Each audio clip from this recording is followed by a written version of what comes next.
નમસ્કાર. ચાલો આજે એક એવી વાર્તા યાદ કરીએ જે આપણા સૌના બાળપણ સાથે જોડાયેલી છે. હા, એ જ તરસ્યા કાગડાની વાર્તા. પણ ખબર છે, આ વાર્તા ખાલી એક તરસ્યા પક્ષીની નથી, એનાથી ઘણું વધારે છે. આ તો બુદ્ધિ, ધીરજ અને મુશ્કેલીમાંથી રસ્તો કાઢવાની કળા શીખવે છે. અને આ વાર્તા સીધી આપણને એક મોટા સવાલ પર લાવીને મૂકી દે છે. બુદ્ધિ મોટી કે પછી બળ? શું વધારે કામનું છે, તાકાત કે પછી સમજદારી? ચાલો આ વાર્તામાં જ આ સવાલનો જવાબ શોધીએ. તો વાર્તા શરૂ થાય છે અને આપણે મળીએ છીએ આપણા મુખ્ય પાત્રને. એ છે એક કાગડો, અને એ પણ કેવો, ખૂબ જ તરસ્યો, જે ઉનાળાની બપોરે એકદમ ગંભીર હાલતમાં ફસાયેલો છે. જરા વિચારો, બળબડતી બપોર છે, સખત ગરમી, અને એક કાગડો તરસથી એનું ગળું સુકાઈ રહ્યું છે. પાણીના એક ટીપા માટે આમથી તેમથી આમ ભટકી રહ્યો છે. જેમ જેમ સમય જાય છે એની હિંમત તૂટતી જાય છે, કેમ કે પાણીનું તો ક્યાંય નામો નિશાન જ નથી.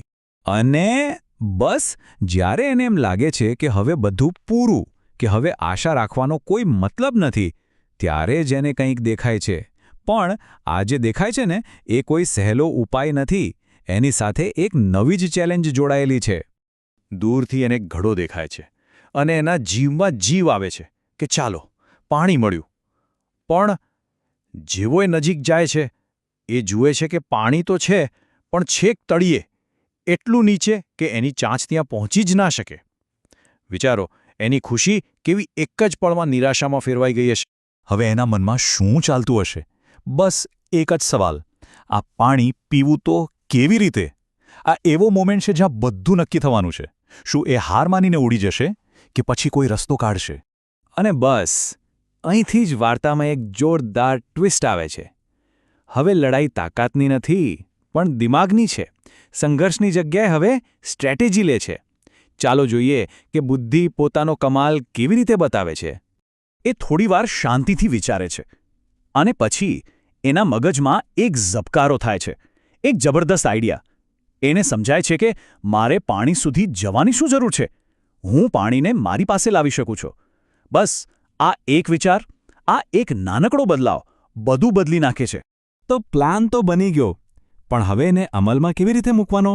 અહીં જ એની ખરી મહેનત અને સમજદારી દેખાશે. એનો ઉપાય છે ને, એકદમ સિમ્પલ પણ બહુ જ સ્માર્ટ હતો. શું કર્યું એણે? સ્ટેપ 1, આજુબાજુથી નાના નાના કાંકરા ઉપાડ્યા. સ્ટેપ 2, એક પછી એક કાંકરાને ઘડામાં નાખવાનું શરૂ કર્યું. અને સ્ટેપ 3, શું થયું હશે? ધીરે ધીરે દરેક કાંકરા સાથે પાણીનું લેવલ ઉપર આવવા લાગ્યું. આ જ તો કમાલ છે. નાના નાના પણ સતત પ્રયત્નો કેવું મોટું પરિણામ લાવી શકે છે, એનું આ પરફેક્ટ ઉદાહરણ છે. અને ફાઇનલી એ સફળ થયો. પાણી એટલું ઉપર આવી ગયો કે કાગડાએ આરામથી ધરાઈને પાણી પીધું, અને પછી એકદમ ખુશ થઈને, તાજગીથી ભરાઈને ત્યાંથી ઉડી ગયો. એની મહેનત અને એની બુદ્ધિ બંને કામ લાગી ગયા. પણ અહીં વાર્તા પૂરી નથી થતી, ખરું ને?